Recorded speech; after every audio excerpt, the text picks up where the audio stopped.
بسم الله الرحمن الرحيم. عن انس رضی اللہ عنہ دا حضرت انس رضی اللہ عنہ نے روایت دی ان النبي صلی اللہ علیہ وسلم قال کہ نبی کریم صلی اللہ علیہ وسلم فرمائل یخرج من النار من قال روزی بد اورنا اغسوک چویلی وی لا الہ الا اللہ لا الہ الا اللہ کلمه ویلی وکان فی قلبه او د پزړه کې وی من الخير د خیر او د نیکه او د یقین ما هغه مقدار وی یزن شعیرتن چې هغه په وزن کې برابر وی د یو اوربش د دانی ثم يخرج من النار بیا بروزی د اور نه من اغسوک قال چې هغه ویلی لا اله الا الله وکان فی قلبه من الخير او د پزړه کې د خیر او د یقین وی ما هغه مقدار یزن برتن چې هغه برابر وی په وزن کې د یو غنم د دانی ثم يخرج من النار او بیا وروزی د اورنا من اغسوک قال چې هغه وی لا اله الا الله وکان فی قلبه من الخير او د پزړه کې د خیر نه وی ما یزن ذرتن هغه مقدار چې هغه برابر وی د یو ذره سره رواه البخاری و مسلم واللفظ له. دا حدیث مبارک امام بخاری او امام مسلم نقل کړی دی او الفاظ چې دینو دلته د امام مسلم دی. دا حدیث مبارک د حضرت انس رضی اللہ عنہ نه علاوه حضرت ابو بکر حضرت ابو موسی او نور متعدد صحابه کرام رضی اللہ عنہم نقل کړی دی. بهر حال با علم حدیث کې چې کم خلق بصیرت لري نو د هغې په نیز باندې دا حدیث مبارک چې دی نو د دې دا مضمون د رسول الله صلی الله علیه وسلم نه تواتر سره ثابت دی، بلکې په صحیحینو کې د حضرت ابو سعید خدری رضی الله عنه مفصل روایت هغه منقول دی او په هغې کې صراحت سره دا ذکر شوی دی چې کوم مسلمانان ګناهګار وي او په جهنم کې وغورځول شي نو چې کوم نجات یافته مؤمنان وي په جنت کې وي نو هغه به ډیر په عاجزۍ سره د الله پاک نه د هغه د مغفرت او د بخښنې لپاره سوال کوي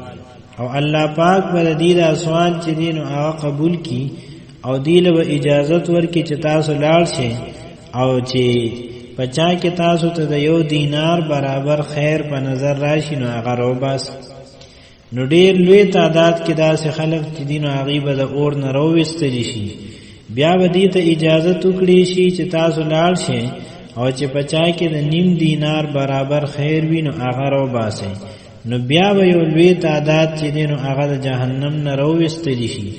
او بیا به دې ته حکم وشي چې تاسو لاړ شئ او چې پچا کې ذره برابر خیر تاسو ته په نظر راشي نو هغه روباسي نو بیا به یو لوی تعداد د خلکو چې د اور نه راوستل شي نو بیا چې دا کم کسان سفارش کوونکي دي نو دی به الله پاک ته عرض وکړي چې ربنا لم نذر فیها خیرا یا الله پاکه په دوزخ کې مونږ اوس هیڅ خیر پرې نه خود یعنی پچا کې چې ذره برابر خیرون هغه مونږ راوستل د دوزخ نه نو د دین بعد به الله تبارک وتعالى ارشاد فرمای چې شفاعت الملائکه وشفاع النبیون فرشتو سفارشو کو انبیاء کرام سفارشو کو ولم يبق الا ارحم الراحمین او باقی پات نشو مگر ارحم الراحمین فيقبض قبضه فيخرج منها قوما لم يعملوا خيرا قط نو بیا و الله پاک د خپل مغفرت او رحمت په لاس سره داسې کسان هغه د جهنم نه روباسي چې هغه بچره هم د خیر کار نه کړي. دغه شانتي په دې روایت د ابو سعید خدری رضی الله عنه کې په آخر کې د دې کسانو په باره کې دي چې هؤلاء عتقاء الله دا کسان چې دینو دا د الله پاک آزاد کرده کسان دي الذين اخرجوا من النار بغیر عمل عملوه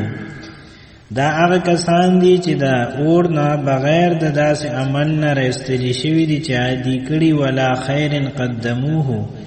او بغیر د هغه نیکی نه چې دی وړاندې را لېږلي، یعنی دی هیڅ قسم نیکی نه ده کړې، هیڅ قسم نیک عمل نه ده کړی. گویا کې دا هغه کسان دي چې انتهایی ضعیف او کمزور ایمان والا دي او دی سره د ایمان نه علاوه د عمل صالح او د خیر هیڅ قسم سرمایه دا نشته. الله پاک په آخر کې په خپل رحم او کرم سره دا کسان هم د دوزخ نه راوباسي او جنت کې به داخل کی. واخر دعوانا ان الحمد لله رب العالمين.